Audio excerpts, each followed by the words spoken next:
आजी यहाँ बहिनीहरूलाई ससेज दे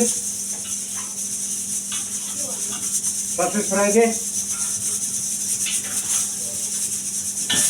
अचार चाहिँ छ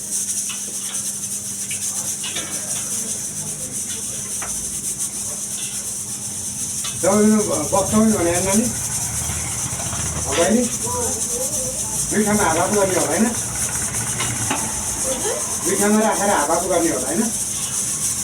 चाउमिन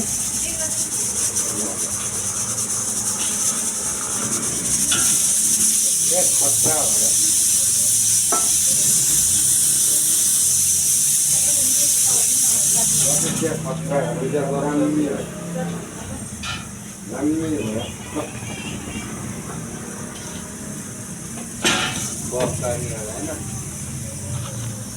बफ गाडी होला होइन